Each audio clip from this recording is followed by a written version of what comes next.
Falcon and Winter Soldier. From this to that. I had to break out the poster as well. Okay, I loved it. I very much enjoyed it. I don't know if it's an 8 out of 10 or 9 out of 10. I keep going back and forth, and those things really matter to me. My ratings of these episodes. This was high quality entertainment from the beginning. It started off with the Marvel Studios theme, and unlike WandaVision, I doubt that there's going to be theme music before each episode. That just wouldn't fit this genre. So we get straight up the Marvel classic stuff. Burr, burr, burr, burr, burr, burr, burr, burr, burr. You know how that goes. And then we hear some audio from the Endgame movie. Cap gives him the shield. Sam says, it feels like it's someone else's. Well, it isn't. That was them, Marvel talking to the audience. They're aware. They've been watching the YouTube videos. They're like, this young Ripper guy may have a point here, and they might not go the route that they were originally going to go back in 2017 when all that was filmed, when all of it was filmed. 3 years have passed since then. It's 2021 now. It was filmed in 2020. But I think that the mentality of mantle passing is, I hope, is in the past. But they might just continue down that path. And it's not something I would want. Falcon is Falcon. I don't want him to be Captain America or go by that. The only one I want called Captain America is Steve Rogers. Period. His mom's name is Sarah. He used to wear newspapers under his shoes to make him taller. That guy. That's who I want. And Falcon can be Falcon. And Falcon shined in here. The beginning of the movie, it felt like a straight up Iron Man movie where he's zipping and zapping through the air. He's using all of his wings for all of it, like his defense stuff. When he roosts, he stays still. And he's over here just working on his little devices to fuck with other people, killing them. They're all dying, as like most of us YouTube. I was watching Ashley on The Widow, and she emphasized on like people were dying over here in this show. Falcon's powers never looked better, and that's what I expected to get. So first episode, we get all of those trailer shots that we had, all that in the canyon. It all happened here, and we see the little flying squirrels, and we saw Batroc the Leaper, aka MMA fighter Georges St. Pierre. Batroc the Leaper. If I see him in a Marvel project featuring Winter Soldier, you know that it's going to be a great thing. So far, so good. I got to see him, and I think he might just be the main villain of the series. What do you know? We're actually going to have a main villain, and we won't find out who was someone else all along.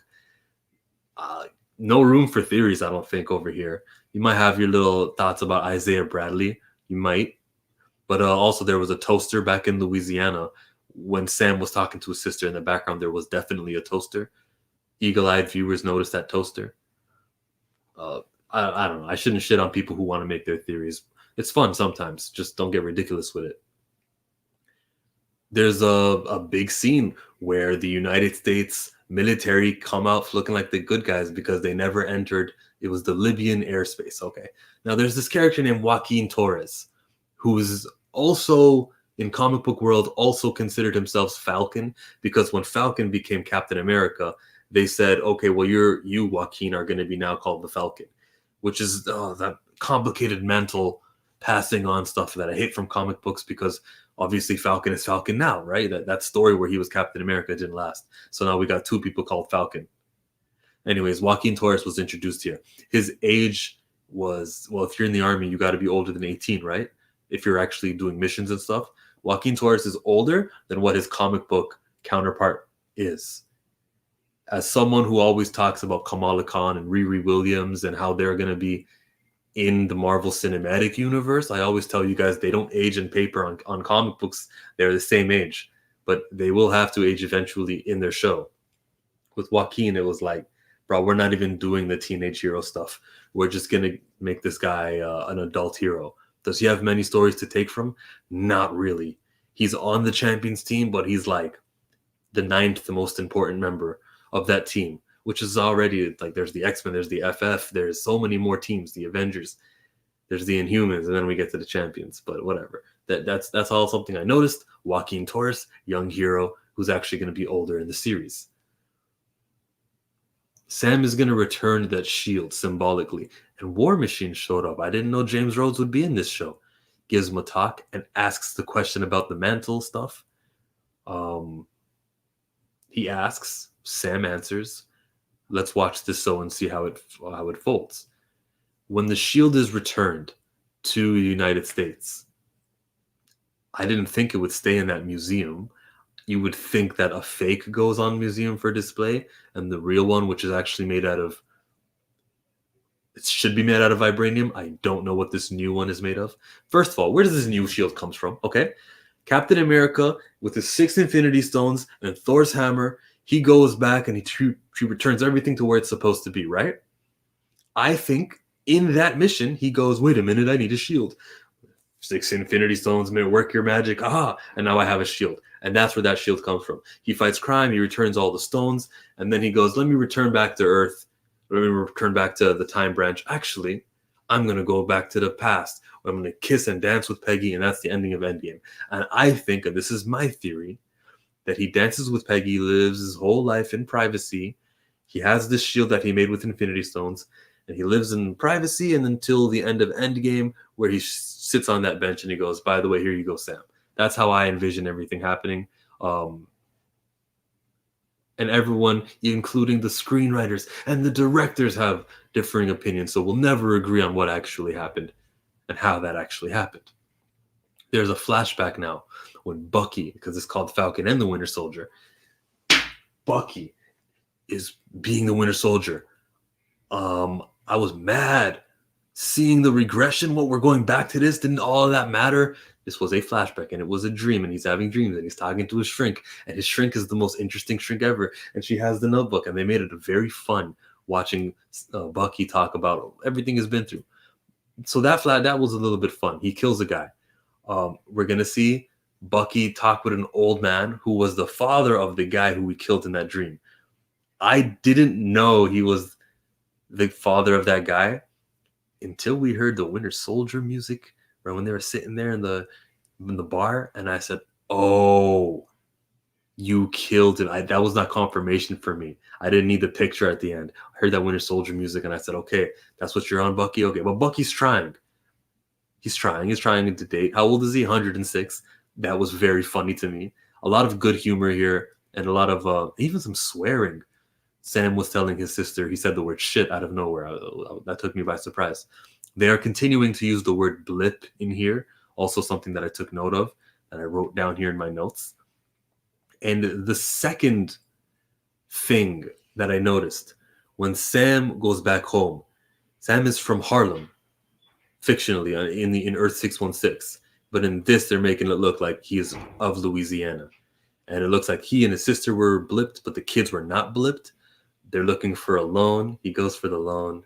And then he gets noticed as Sam. He's like, I wasn't going to say, it's Falcon. That's right. And still gets no favors because, hey, there's no activity here. There's no revenue in the last 5 years. They're like, yeah, remember? No, it didn't work out. I thought that was a very cool way to integrate what happened, the blip, integrate the superhero stuff to regular, common, everyday, just asking for a loan and not getting the loan shit. Like, it was very superhero. I love when the superhero stuff works its way into regular day lives. That therapy session was really long. I should also note that I put that in my note. What else did I put in here?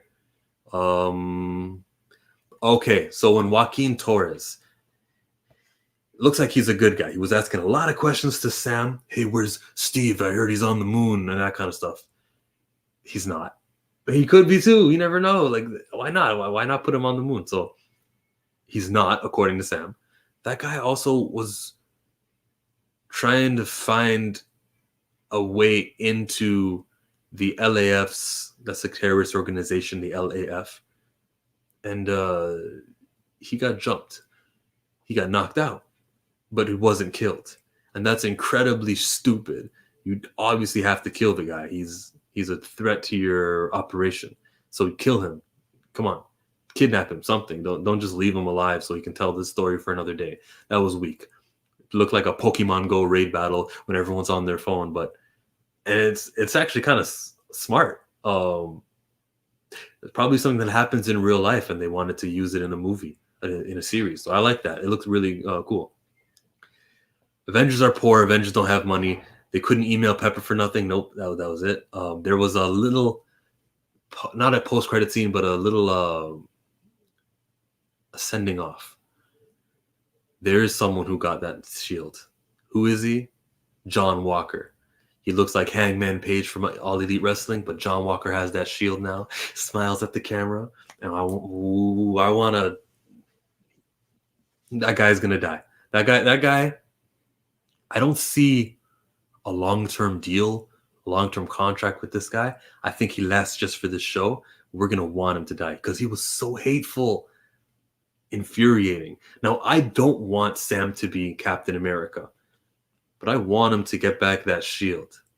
So they worked manipulated my emotions to make me want and desire the same thing. Maybe 5 episodes from now, I'll be fine with him being Captain America.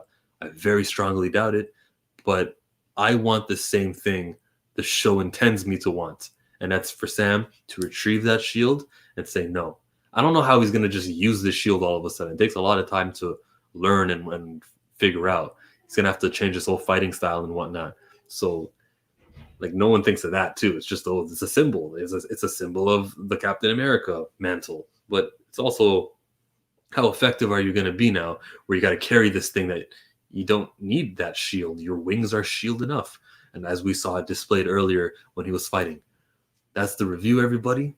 Thank you for liking the video, those who already liked it. And if you didn't already like it, here's your chance to like the video. Chillmonger.